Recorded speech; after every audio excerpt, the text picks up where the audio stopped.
Hey there, Smite fans, and welcome back to another prediction video. This one's going to be covering this week in the Oceanic Pro League. I know I have been very lacking on these videos. In fact, for this split, I haven't covered anything, but we'll be covering at least the last one that I saw on the season ticket. I think there will be more coming into it. I'm not entirely sure. I apologize for not having anything out. I've just had a lot of really hectic couple of weeks, and I wasn't really able to honestly get into the mindset that I needed to be to record and edit. But coming into this week, I've kind of cracked down, and I'm ready to kind of go through these games. And starting off this week is going to be Avant-Garde versus Noxide. Anyone who's been watching will be able to tell you that these teams are pretty much right next to each other. I think they are 4th and 5th, or 5th and 6th, I think, in the total league right now. Avant-Garde has 1 win to their name, and I think 3 losses, whereas Noxide, I think, has 6 losses to their name right now. Where it comes down to it, they're still trying to learn, and honestly, with kind of the changes that they've made, trying to figure out where they are, this one should be as a split. The teams pretty much equal right now in talent base, just sitting kind of at the bottom of the league. This one's a growth split for them. They are trying to figure out where they're going. I expect to see them be a little bit stronger coming into the next split, and ultimately being a little bit stronger as they go over time. But as it stands right now, it's going to be a split between them just because they're both kind of sitting at the bottom, still learning what they're doing. Now, this one is a little bit more interesting to me because Kanga Esports at the end of last split was in this spot where I would have said out of the 6 teams, they were probably 4th, maybe 5th, really kind of sitting down there towards the bottom. Right now, though, they're having a relatively good split. They have 2 2-0s, 1 split, 1 loss overall.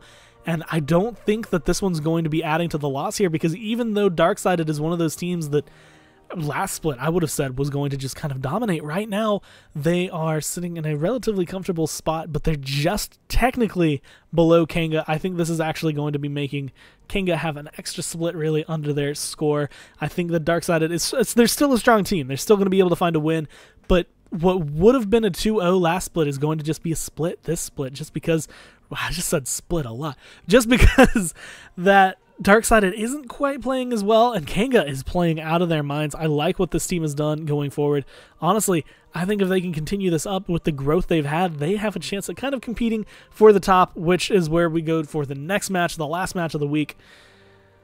This is going to be hard for anyone to really break forward, and this one's going to be hard for really anything to break through. Legacy and Direwolves is such a fun set to watch, and Direwolves actually not quite as strong as they seemed in the last split, finally having at least 1 loss to their name, but still looking like they're going to be #1 overall. And the same thing, Legacy right now sitting in that position where overall they're a little bit shaky, but they are still the 2nd really strongest team in the region, just now over Darksided and Kanga, who before it would have been over Darksided, but now being over Darksided and Kanga.